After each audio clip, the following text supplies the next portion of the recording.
Hello dear students, welcome in ASC starter. Dear student, इस video में मैं आपसे ना क्लास 9th की जो पास प्रमोशन पॉलिसी है ना, उसी के रिगार्डिंग बात कर रहा हूँ। देखिए, ये जो आप वीडियो देख रहे हैं ना, ये जो मैं पास प्रमोशन पॉलिसी के बारे में आपको बताने जा रहा हूँ, ये लास्ट ईयर के बेस पर ही है। इस बार की जो पास प्रमोशन पॉलिसी है ना, उसके बारे में कोई अपडेट आया नहीं है, लेकिन मुझे पूरा यही है कि लास्ट ईयर का ही इस बार भी फॉलो होने के पूरे चांसेस है, नहीं तो अब तक कोई अपडेट जरूर आया होता। तो जो भी मैं आपको ये वीडियो में बता रहा हूँ ना, पास प्रमोशन पॉलिसी लास्ट ईयर के बेस पर बता रहा हूँ।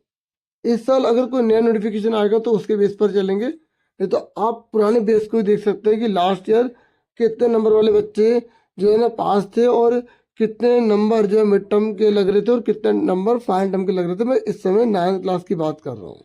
देखिए, यहाँ पर जो वेटेज ऑफ मार्क्स और जो मिड टर्म और जो फाइनल टर्म के बारे में बता रखे ना, वो किस बेस पर बता रखे मैं आपको बता दूं। जो पहले मेन सब्जेक्ट है, जैसे 3 लैंग्वेज आपकी 1, 2 और 3, आपके पास मैथ्स का सब्जेक्ट है, साइंस का और एसएसटी का। तो ये जो भी है ना, यहाँ पर जो सब्जेक्ट दे रखे हैं, ये इंटरनल 20 मार्क्स का और एक्सटर्नल 80 मार्क्स का रहेगा। 100 में से बात कर रहा हूँ मैं। और मिड टर्म के जो मार्क्स है ना, वो आपके 20 नंबर के लगेंगे थ्योरी के। मतलब आपका जो पेपर हुआ है ना, 80 मार्क्स का हुआ है, तो 80 में से बाद में वो 20 में कन्वर्ट हो जाएंगे। और अगर हम एनुअल की बात करें तो एनुअल में 60 मार्क्स लगेंगे थ्योरी के, और इस तरीके से 60 और 20 80 हो गए थ्योरी के, और 20 मार्क्स जो है वो आपके फिर प्रैक्टिकल इंटरनल असेसमेंट वगैरह सारे हो जाएंगे। ठीक है, और आपका जो पॉइंट टर्म का एग्जाम है वो भी 80 मार्क्स का आएगा, बाद में वो 60 में कन्वर्ट हो जाएगा। और आपके पास ना स्किल सब्जेक्ट भी होते हैं। तो स्किल सब्जेक्ट में रूल है कि थ्योरी 50 मार्क्स की है और प्रैक्टिकल 50 मार्क्स का है। तो जो मिड टर्म है ना, मिड टर्म में थ्योरी के 25 और प्रैक्टिकल के 25, ऐसे एनुअल में थ्योरी के 25 और प्रैक्टिकल के 25 लगेंगे। मतलब इक्वल इक्वल है।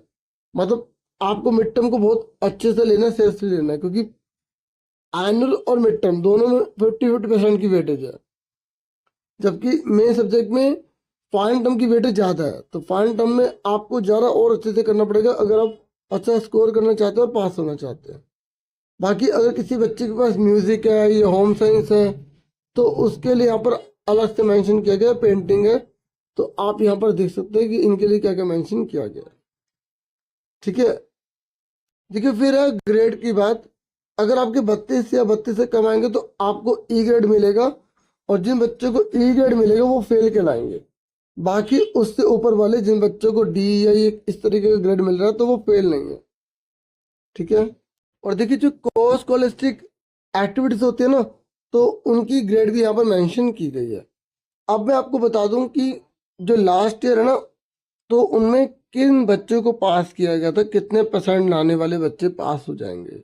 देखिए 9th क्लास की बात कर रहा हूँ, तो पिछली बार ये बोला गया था कि 33% मार्क्स टोटल 100 में से बच्चे को लाने होंगे।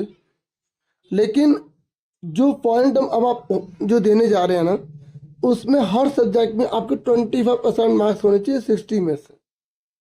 मतलब कहने का ये है कि जो अब आप पेपर दोगे ना 80 मार्क्स का, तो उसमें आपके 25 यानी कि 20 मार्क्स होने चाहिए। मैं लास्ट ईयर के हिसाब से बता रहा हूँ, अगर अभी जो न्यू आएगा तो उसमें अगर कुछ चेंज हुआ तो फिर उसके अकॉर्डिंग बताऊंगा आपको। ठीक है, तो 20 मार्क्स और टोटल 100 में से 33 बनने चाहिए। अगर ऐसा नहीं हुआ तो बच्चा जो है वो डिक्लेयर फेल हो जाएगा। ठीक है, उस सब्जेक्ट में कंपार्टमेंट मिल सकती है। कंपार्टमेंट 2 सब्जेक्ट में दी जाएगी, और 3 में से 2 लैंग्वेज में पास होना, 33% मार्क्स लाना 2 लैंग्वेज में कंपलसरी है टोटल 100 में से।